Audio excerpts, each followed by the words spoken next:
What's up, everybody? Hope you guys are doing well today, and it's that time of the week yet again. It's about time for college football stuff to start, and for those of you out there who like to watch prospects, I got a little bit of a watch schedule here, and this week is packed.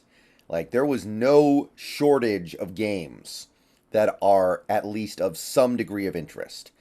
Obviously, it's not like every single game is chock full of like 20 guys that are worth watching, but there's some games out there that I highly recommend you guys keep an eye on if you find yourself with the time and the means. So, again, we're sticking to major networks. I'm not going to try to recommend a game on the ACC network or the SEC network or a channel that most people don't get.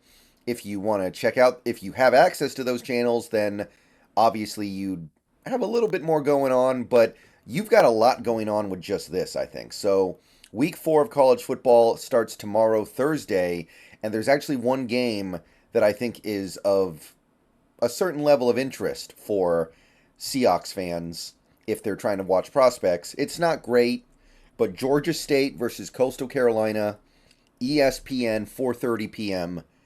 So, Coastal Carolina, they've lost some of their players that I was intrigued by from last year, but they still have quarterback Grayson McCall, who I liked last year. So far this year, the shines off the apple just a little bit, but still an intriguing super sleeper. He's going to be like a 7th round pick, 6th round pick probably. If you can get him in that area of the draft, I think you did pretty well for yourself. I think you can feel pretty good about that because in that area of the draft, you're just hoping you can get a guy who can run an offense competently and not just throw the ball to the defender every play. So Grayson McCall, Coastal Carolina against Georgia State, 4:30 ESPN. That's the one game on Thursday. We also got one game on Friday that I recommend checking out a little bit. The 22nd of September, 4:30 again, ESPN again. The NC State Wolfpack is playing Virginia.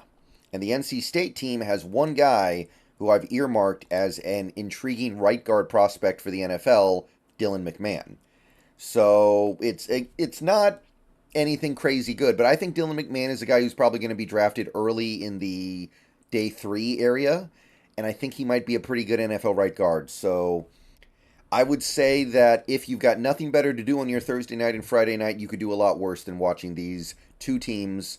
Watching these two teams play against these two other teams, and the competition they're playing is not great. But honestly, Coastal Carolina and North Carolina State, they're not great teams, so they're going to have their hands full. So you are going to get to learn something about these guys in these games.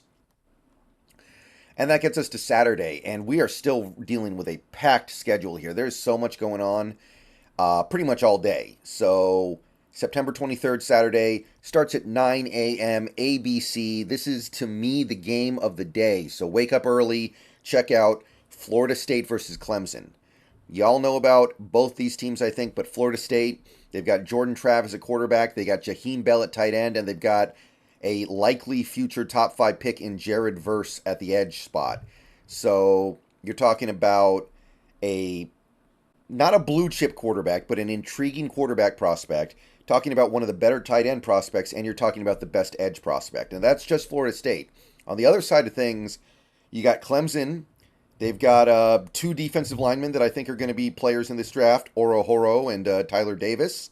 They got the 2 linebackers, Trotter Jr. and Barrett Carter, and Andrew Makuba at safety. So honestly, the Clemson defense has not played great, in my opinion, to start this year. They've disappointed a little bit. So it's time for them to come alive, and they've got a big challenge this week. This is not necessarily the week they're going to come alive. Time to start seeing these guys make some plays, though.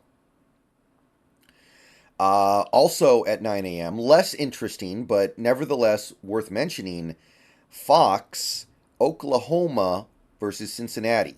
So Oklahoma has one defensive player who I like, and so does Cincinnati. Oklahoma's got linebacker Danny Stutzman. Don't know why I put his first name there. Yeah. Force of habit. Let me go ahead and just reduce that a little bit, make it a little more pleasant to look at. But Danny Stutzman has actually had a great start to the college football season for Oklahoma, and Dante Corleone has been really good for the Bearcats, I think.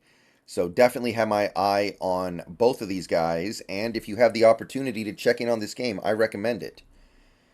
Okay, that gets us to the afternoon slate, 12:30 p.m. We've got another doubleheader. ABC has Colorado, and they've got Shadur Sanders, who is at this point must-see TV.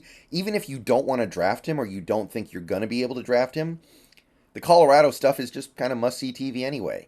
And then they're playing Oregon, so they're going to get a real challenge. And if they do well in this game, that might be an indicator that they're for real. But if they get blown out, then we'll kind of know it was just, some kind of intriguing early season hype that ended up not really panning out. But even on the Oregon side of things, you've got Bo Nix and you've got their defensive lineman Dorless. Brandon Dorless, I believe his name is. So I look at that and I say there's enough there to make a pretty interesting game. And honestly, even if there were no prospects in this game that I think are interesting, Colorado is worth keeping an eye on at all times because that is becoming such an intriguing and fun subplot in college football this year. Also at 12:30 on this weekend p.m. CBS, we got Ole Miss and they're playing Alabama. So this is interesting because Alabama, this is kind of the opportunity to answer the bell. If Alabama is going to be just a bad team or a mediocre team this year, we're going to start to find out against Ole Miss. Ole Miss is good enough to beat Alabama if they play the way they played the last week. And Ole Miss has Caden Prescorn, one of the better tight ends in this draft. And Alabama has their edge player, Dallas Turner, and Malachi Moore at safety. So a lot of good stuff to watch there. Even if you don't give a dang about the prospects, then the game itself is actually a pretty good storyline, I think. Then we move to 4 p.m. ESPN has Arkansas versus LSU. Arkansas, of course, has KJ Jefferson. Starting to lose interest in KJ Jefferson for a multitude of reasons. Not necessarily to do with him and more to do with our offense working so well right now, but still a fun player, still worth keeping an eye on, and he needs to step up. He's not gotten off to a great start this year. And LSU has Mason Smith and Mekhi Wingo, two good defensive lineman guys. So we need defensive line help in this offseason. I think we all know that. So definitely worth keeping an eye on these two LSU guys. We also basically have a doubleheader there because at the same time you've got the NBC 4:30 p.m. slot filled by Ohio State. And Ohio State by themselves is basically must-see TV at all times. You've got tight end Cade Stover. You've got left guard Donovan Jackson. Nose tackle Tyleik Williams. Defensive lineman Michael Hall Jr. Edge Tumoalu. And linebacker Tommy Eichenberg. Now, they're playing Notre Dame, and Notre Dame is a really good team this year. However, they don't really have anybody who's on my list. They have Joe Alt, but he's not really of interest to me personally. So it's mostly just for Ohio State, but Ohio State has so much good stuff here. Love Tyleik Williams, by the way. I think he's been awesome so far this season. Love Cade Stover as well. That alone is worth watching. And we actually have a nightcap as well. And I'm going to be watching this game anyway for very obvious reasons. But at 7:30 p.m. on ESPN, we've got Cali versus Washington. And I'm going to be watching this game and streaming it. But even if you're not a fan of the Huskies or a fan of the Golden Bears, they've got quarterback Michael Penix becoming a very intriguing pro prospect. And they've also got Braylon Trice, their first-round likely edge player. So prospect-wise, it's worth watching as well.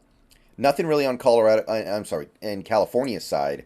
But, yeah, there's enough going on here to be worth your while.